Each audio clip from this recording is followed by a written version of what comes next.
plane crash in the Andes. It was a challenge to get to the side. Pushes rescuers and investigators to the limit. You guys okay? Keep going. Estamos por encima. We were at an altitude of 14,000 feet. Estamos en 14,000 pies de altura. The location of the crash is baffling. The aircraft was not in the route normally taken. How did two pilots familiar with the route Dennis, we're at 074, aren't we? become so lost It was far away to the north. that they flew straight into a mountain? Y era increíble escucharlos, It was incredible to hear them talk the way they were talking. en que conversaban. What a piece of junk.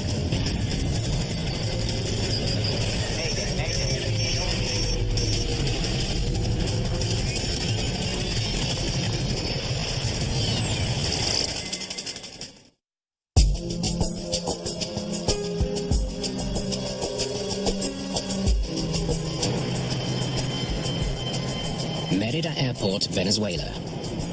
It's just before 5 p.m. when the crew of Santa Barbara Airlines Flight 518 arrives for their last flight of the day. Hello, sir. Welcome aboard.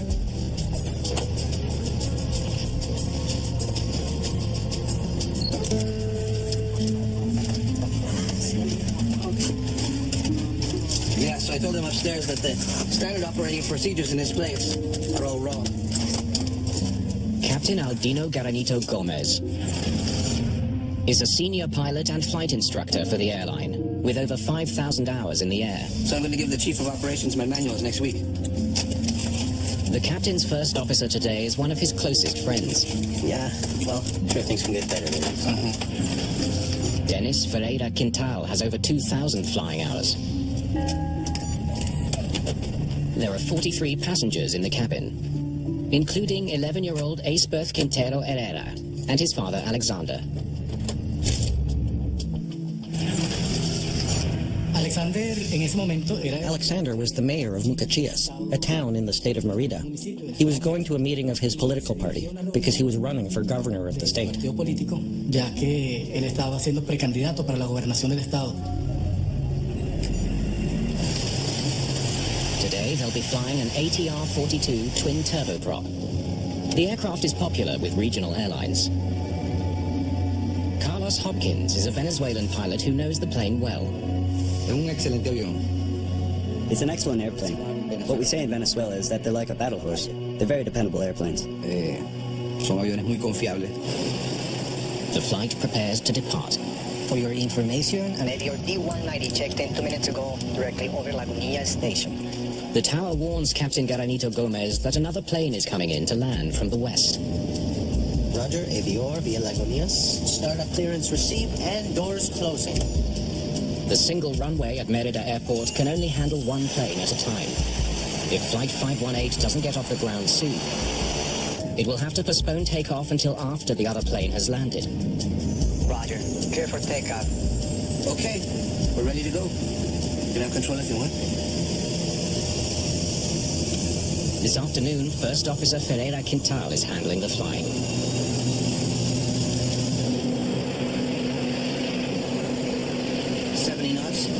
The captain monitors the instruments. V1 and rotate.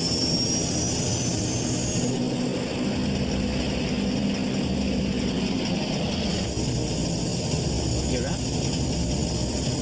Check. We're up.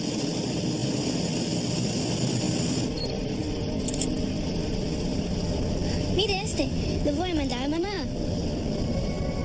Flight 518 is bound for Venezuela's capital, Caracas.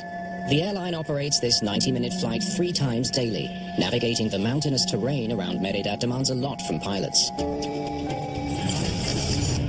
Mérida Airport is in the middle of a valley in a high elevation sector of Venezuela where the Andean mountains finish. There's only one way to get in and only one way to get out. The official flight plan takes planes southwest through a river valley so they can gain height before looping back to the north and over the mountains towards Caracas. Meteor 1116, traffic airborne right now. Roger. 116 inbound, over Lagunilla. The crew of the inbound plane reports their position. Roger. For your information, we'll stay close to the northern mountains. Give you guys some room. Roger, Mandarin. In that case, we'll keep closer to the southern mountains. The two crews must fly carefully to avoid the mountains and each other. The captain had vast experience operating at this airport. He probably had more than 1,000 landings there. Climbing through 6,000 to 7,000 feet? Same crap as the other day. If you want, you can start to turn, Dennis. Turning now. Flight 518 turns left as it climbs out of the valley. Yeah. This way is better. Let's keep this heading, okay, Dennis?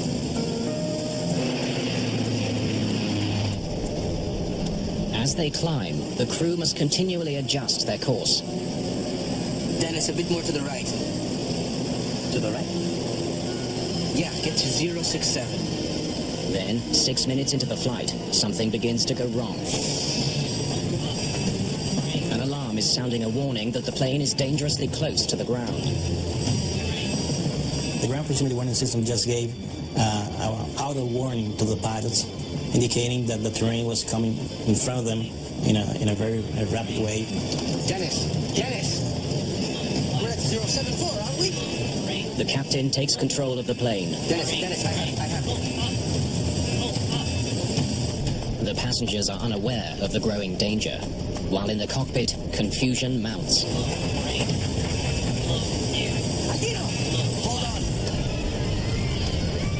Hold on, easy, Dennis, easy.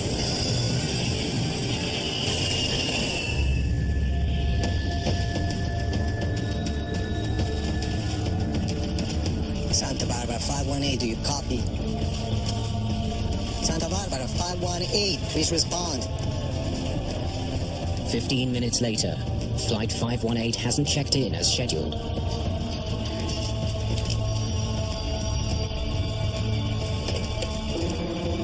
Flight 518 is missing, 43 passengers on board.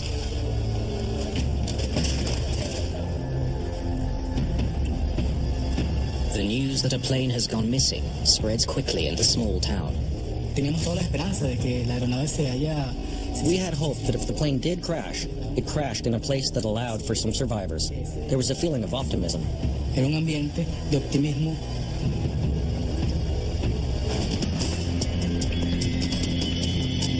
As daylight fades at Merida Airport, a search and rescue team gets ready to launch.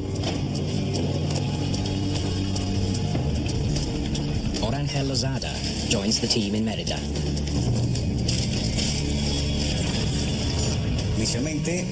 Initially, we got information about the aircraft. We also asked how many people were on board. From that moment, we started to prepare ourselves, both mentally and physically, for the rescue of possible survivors.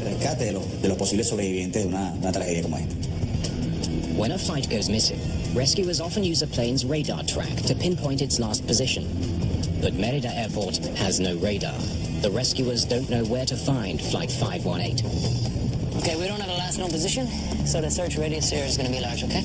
With no other clues to go on, they begin searching by helicopter along Flight 518's planned route. But strangely, the plane is nowhere to be found. The search was done by helicopter. We discovered that the plane wasn't on the planned route. Due to the captain's excellent reputation as a pilot, rumors begin to spread that the missing plane may not have crashed at all. Once I learned that the crew was headed by Captain Aldino Garanido, the first thing I thought was that they had been hijacked. That airplane was really missing because the airplane was hijacked.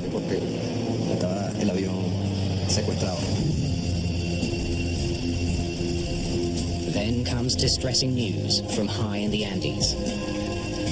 Mountain villagers have reported a plane crash 10 kilometers from Merida. There's no word about any survivors. Until we arrive at the site, we cannot give up hope. If any passengers are still alive, they're now in a new fight for survival against the elements.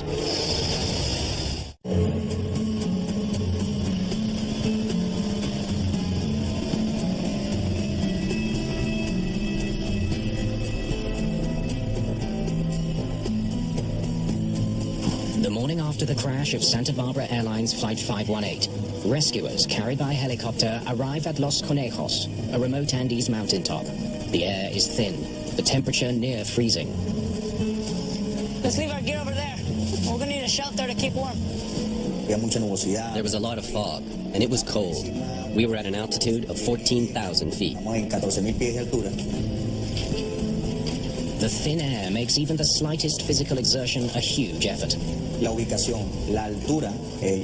location, the altitude, and the site of impact are contrary to human physiology, so the work doubles or triples. Hope of finding survivors in the wreckage fades quickly. The crash has killed all 46 people on board. These are images that are imprinted on your memory for life. But in this kind of work, you have to know how to get through it and move on.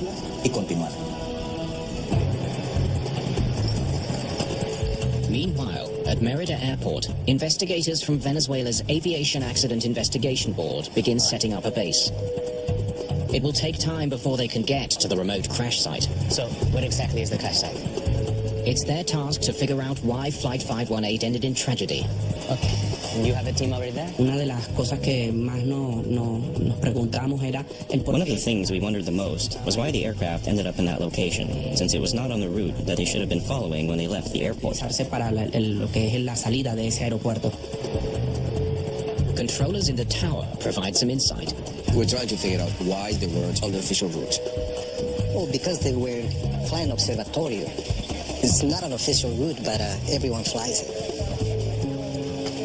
Investigators learned that instead of flying the usual loop around the valley, Flight 518 was taking a popular but unofficial shortcut. It's known as Observatorio because it passes over an astronomical observatory. It was a normal, common practice to do it direct over the observatory. And there was only one reason: time. Utilizando Following the established procedure took them at least 10 or 15 minutes longer of flight time. This departure route via the observatory allowed them to save that time. les permitía ahorrar ese tiempo. For the company, it means a lot. 15 minutes of fuel in this case. Though unofficial, the shortcut is so common, the tower cleared them for the route. 518 airborne. Contact me again when you cross observatory.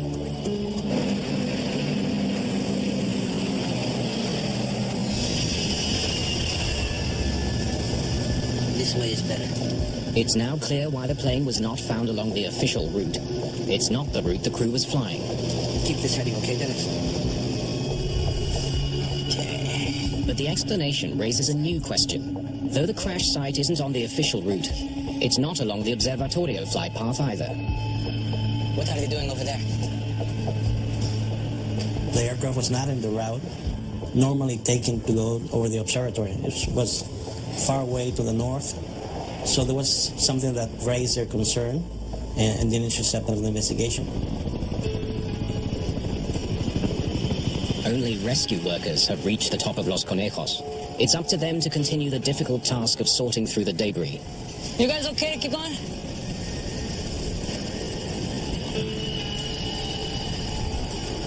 The search and rescue mission is now a recovery effort. But that doesn't change the brutal, high-altitude conditions. We prepare for all kinds of situations, but this case in particular was much more difficult than others. It pushed us almost to the limit of our preparation. The tragedy hits home as bodies of the dead are brought down from the mountain. There had never been such a large plane crash in Mérida before. It touched the entire city. It was also shocking because Ace Birth was an 11-year-old boy, and that news was some of the hardest that we ever received as a family.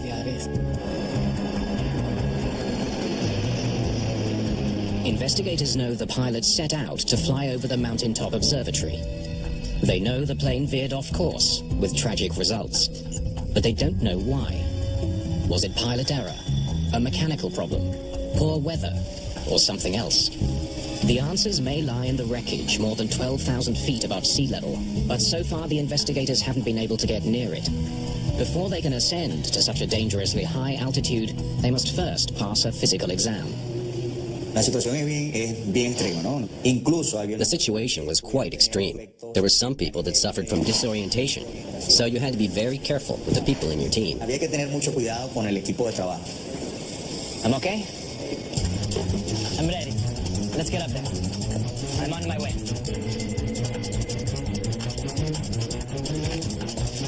Finally, air crash investigators are able to join the rescuers at the crash site. Their first priority is to learn as much as they can from the wreckage. Left wing, 35.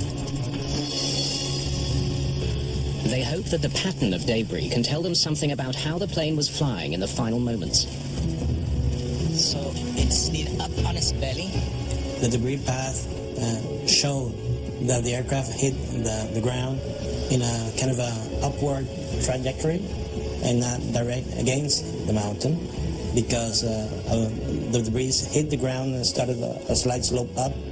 As a matter of fact, some parts of the aircraft and some bodies were found a little bit higher from the point of impact.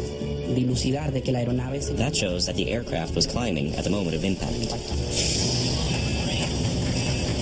Dennis, I have it. Investigators conclude that the pilots of Flight 518 must have put their plane into a climb before they hit the mountain. Hold on.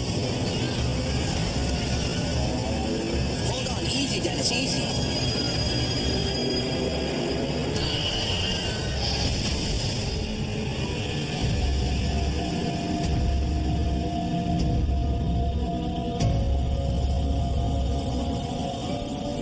If they were trying to avoid disaster, the evidence shows they came tragically close to succeeding. It nearly cleared the top. The difference between life and death was just a few hundred meters. The site of the crash where the aircraft hit the mountain, it was about 300 meters to the top of the mountain.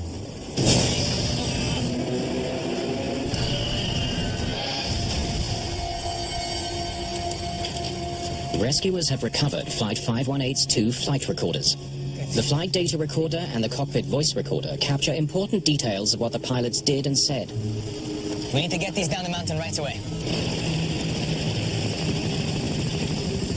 El voice data recorder que graba las conversaciones que tuvieron los pilotos. But it will take time to recover the data. Since Venezuela doesn't have a laboratory for analyzing black boxes, we contacted the French government through the manufacturer of the aircraft, and they offered to give us support in analyzing both recorders. Darnos el apoyo para la análisis de ambas grabadoras. Investigators wonder if a problem with either of the plane's 2 turboprop engines might explain the crash. Maybe they had an engine failure and just lost power and didn't have enough power to go over the mountain and crash. The engines themselves are too badly damaged to provide any clues. It's completely melted. But the propeller blades do tell a story. Pudimos observar que tanto su conjunto We were able to determine by the damage to the propellers that they were rotating at the time of impact. daños producto de estos estar girando al momento del impacto. The way they're bent reveals that the blades were spinning normally when they hit the ground. Clear evidence that the engines were working at the time of the crash. The engine went burning and turning. Instruments from the cockpit are brought down the mountain for analysis. Se recolectó instrumentos. We recovered instruments like the altimeter and the airspeed indicators, and they had remained in optimal condition for post-crash analysis. Condiciones óptimas para poder hacer un análisis posterior. The instruments confirmed the plane was under control just before the crash, but they hold few other clues. So far, everything points to a plane that was operating normally. There was no malfunctions, everything was working well, and they just crashed against the mountain. Why that happened remains a baffling question for the Venezuelan investigators. The search for answers takes them to Paris, to the French Accident Investigation Authority, the BEA.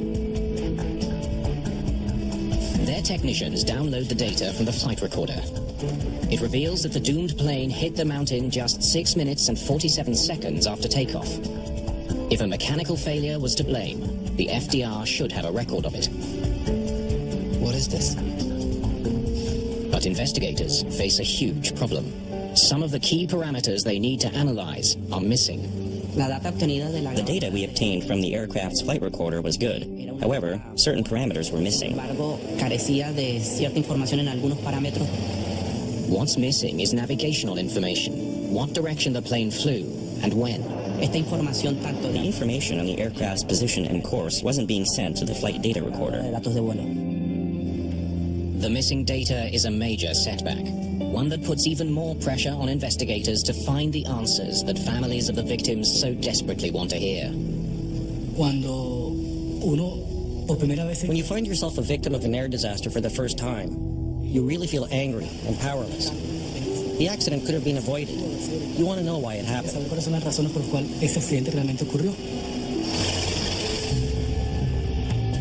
They need to piece together some of the missing flight data. They come up with an unorthodox way of doing that. Tell me when you're ready. Yeah? They try to figure out the movements of the plane. Same crap as the other day. If you want, you can start to turn, Dennis. Turning now. Investigators are able to study every movement of the control column, the one thing that was properly recorded. Eso nos permitió poder establecer la actitud que tenía la aeronave. This allowed us to establish the aircraft's altitude at the moment of impact. And it also helped us recreate the path that the aircraft took from the moment of its departure. La aeronave desde el momento de su salida del aeropuerto. Pitch up 10 degrees. Step by step, they piece together the flight. Left 15 degrees now. The recreation shows that the plane was flying normally as it flew away from the airport, but then it began to veer off course. You see? Right here. This is when it went off course. The finding confirms that there was a problem with navigation, but investigators can't be sure if that was due to pilot error or mechanical failure. Apparently they continued turning more than they needed, and instead of putting heading to the observatory, that's an east heading, they turned to the north, directly to the mountain.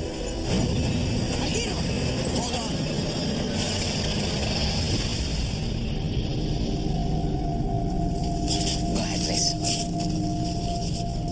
With no hard answers from the flight data recorder, investigators in Venezuela consider some conversations captured on the cockpit voice recorder. They focus in on the last moments of the short flight, hoping to hear something that might explain why the plane veered off course. Yeah, get to 067. The pilots discuss their compass heading. Dennis! We're at 074, aren't we? Evidente que hubo una alarma. It was evident that there was a panic among the crew. The co-pilot started to worry about the position and heading that they were on at that moment. What investigators hear next provides a disturbing glimpse into the flight's final seconds. Damn, Maldino, we're at 318. The pilots couldn't agree where they were headed. They have no idea where they are. How could such a dangerous situation arise on a popular commercial flight? Maldino!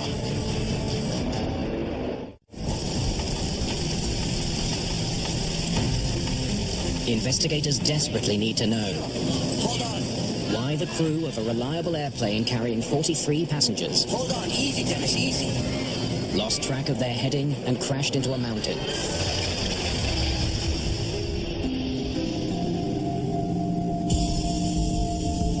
The cockpit voice recorder starts operating when the plane's battery is turned on. Investigators scrutinize the pilot's early conversations for any signs of trouble. They're surprised to hear the pilot start the engines before asking the tower for permission. Merida Tower, good afternoon. Santa Barbara 518, requesting startup and clearance for our flight to Maquetía. One of the pilots was asking for authorization for engine start. The other pilot was already starting the engines. But what they don't hear is truly surprising. For your information, an Avior D-190 checked in 2 minutes ago directly over Lagunitas Station. Roger, Avior via Lagunitas. Startup clearance received and doors closing. There's no sound of the pilots running through their pre-flight checks. They're skipping a lot of steps here. Getting a passenger plane off the ground requires dozens of small steps. Missing any one of those could be deadly. That's why pilots are trained to follow checklists. Esas listas de chequeo se revisan. Que estén... On those checklists, you confirm that all parameters are within normal range to avoid failure during the flight. Para evitar cualquier falla durante el vuelo. Not only do you activate the engines, you activate the propellers, brakes, spoilers, los frenos, los spoilers. Hay various different systems must be verified when making the flight. Que chequear antes de emprender un vuelo. This would not be the first time that failing to complete a checklist ended in tragedy. In 1987, Northwest Airlines Flight 255 crashed in Detroit after the crew failed to configure the plane properly for takeoff. The pilots missed a single crucial step on their pre-takeoff checklist. More than 10 years later, American Airlines Flight 1420 careened off the runway while trying to land in Little Rock, Arkansas. Investigators later found that the crew didn't complete a checklist that would have reminded them to arm their brakes and spoilers. La lista de chequeo. A pre-flight checklist can be completed without a problem in 5 minutes. Sin ningún problema en 5 minutos. Repítela. Do your checklist. Not to is to play Russian roulette. Jugando a la ruleta rusa. Roger, AVR via Lagunitas. Startup clearance received and doors closing. The Santa Barbara crew is clearly rushing through their takeoff procedure. Then, as the pilots are taxiing to the runway... these gyros are messed up again. The captain tells his first officer that the plane's motion sensors are not functioning. The motion sensors, or gyros, are a critical part of the aircraft's navigation system. They keep track of the plane's position as it moves through the sky. Despite the equipment problem, the crew carries on. V1, and rotate. The plane lifts off, less than 3 minutes after it started to taxi.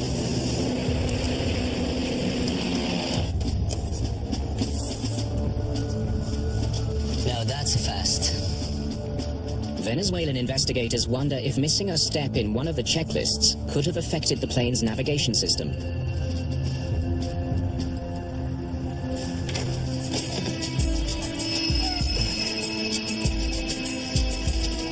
The Attitude Heading Reference System, or AHRS, gives pilots critical information they need to fly the plane. Let me see that. The AHRS is a system developed to reduce the complexity of the navigation system of the aircraft. The attitude of the aircraft, the bank, and the heading. They combine everything into one unit that gives all that information. It's right here. Dennis, a bit more to the right. To the right? Yeah.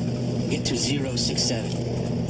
An inoperative navigation system could explain why Flight 518 took a deadly turn towards the mountains. The question now is how a hurried takeoff could lead to such a dangerous malfunction. Let me see those specs again. Fastest. To find out, investigators traveled to Santa Barbara Airlines headquarters in Caracas. They want to see what happens to the navigation system when procedures are rushed. Okay, let's try one. Did recklessness cause a failure? Decidimos realizar pruebas en otra aeronave We decided to conduct tests in a similar aircraft to the one that was in the accident. cómo operaba el We wanted to understand how the AHR system was working when the crew took off from Merida Airport. puerto de Mérida. First, investigators try starting the plane using all the correct procedures.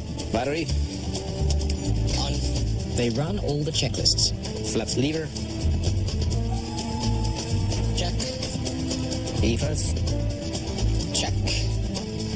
They time how long it takes for the navigation system to come to life. 3 minutes. The system needs an initialization process. And the process begins when you turn the battery switch on. You have to wait around 3 minutes to synchronize and stabilize the gyros and everything. And the aircraft must be still without any kind of movement. Okay. Now let's try it that way. Investigators also recreate the procedure used on the day of the crash. Battery.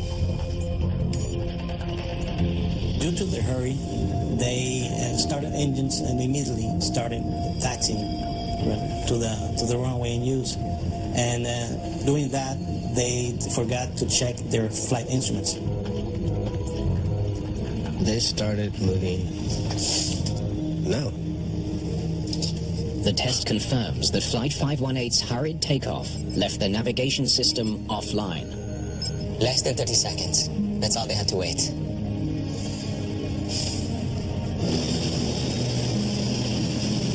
Knots. V1. And rotate. They took off with no accurate way to track the direction they were flying.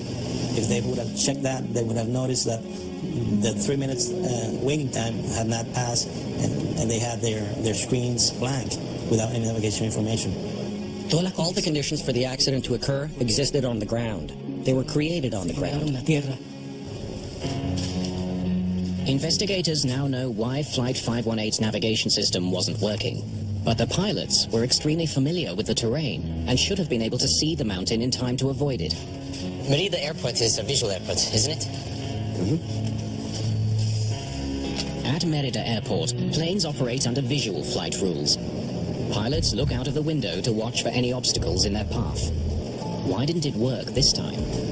It's curious because they've done that route many times. All of us flew that route, and Aldino especially was one of the ones who flew it the most.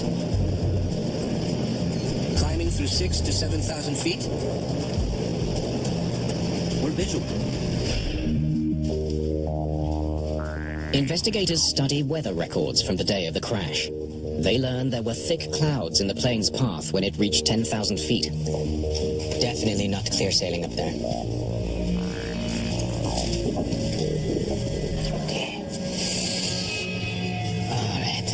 They would have entered the clouds when they got to 10,000 feet. So that would be around here. It's exactly the point where Flight 518 began to veer off course. But look at that.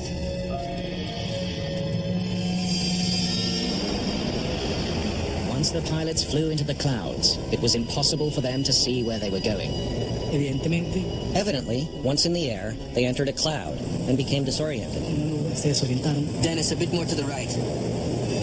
The alarm started to sound that indicated that they were near land. They didn't have the slightest idea where that mountain was.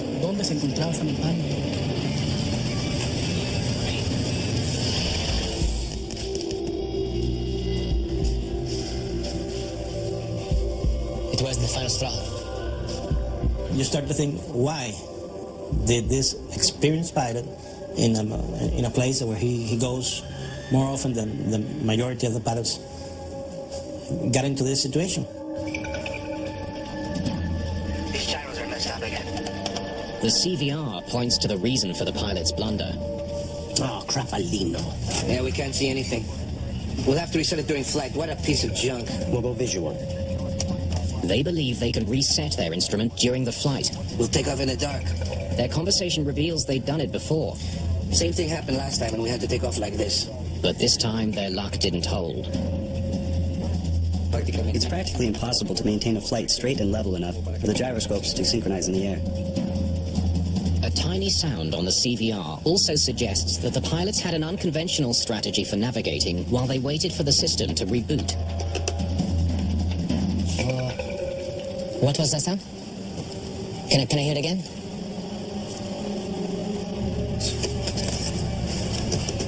Turn a bit more. See if this works and keep it right there. I think he's using a standby compass.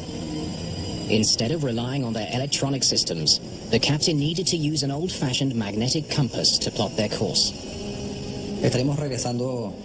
We would be going back to the 30s era, flying with the basic instruments. Volando con los instrumentos básicos.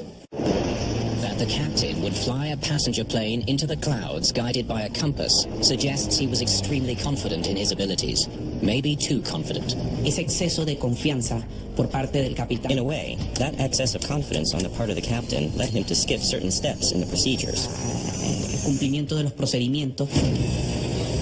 What do you want? Turn to the right. Aldino, take that way. Damn it, Dennis. Aldino, turn around. We're going down. The only reference they had was the compass, and at that moment they started to worry, trying to find the correct path or route without the basic instruments that they normally have. Aldino! Hold on. Easy, Dennis, easy.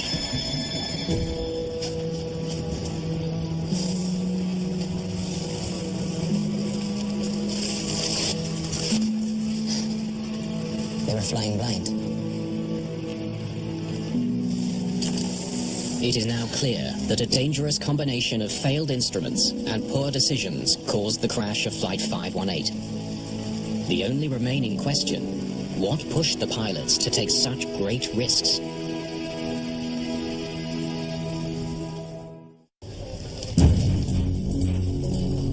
Venezuelan investigators believe that the pilots of Santa Barbara Airlines Flight 518 knowingly took off with inadequate instruments and a risky plan to restart their navigation system in the air. I need to know what these guys were thinking. To learn why they did that, they pieced together the pilots' last hours before the flight. Do you remember what time they were here?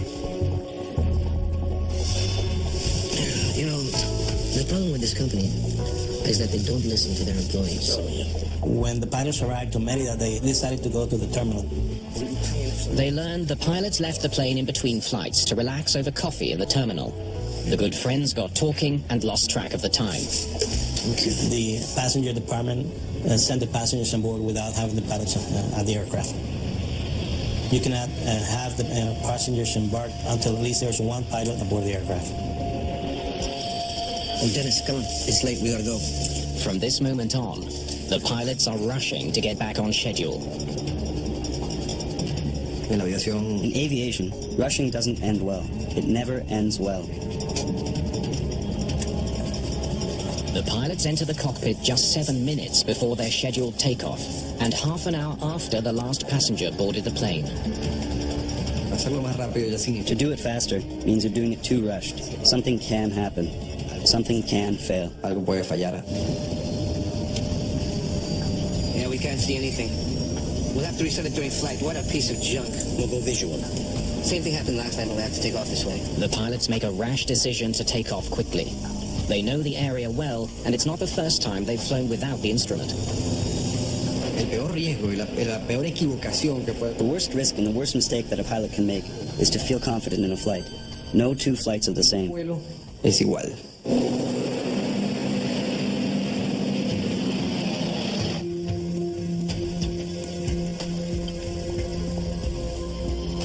All they needed was a little more time. The pilots of Flight 518 only had to wait another 28 seconds before moving, and their navigation system would have worked perfectly. Dennis! We're at 074, aren't we? Instead, they hoped to troubleshoot the problem in the air, while they navigated without that vital piece of equipment. Martino, we're at 318!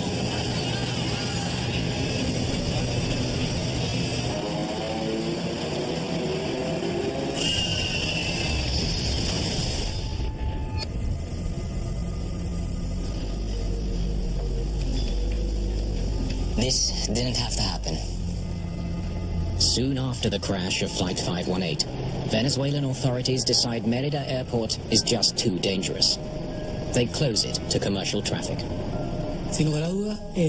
Without a doubt, the investigation helped public awareness and promoted change within the aviation community. I am 100% sure that this prevented other accidents in Venezuela.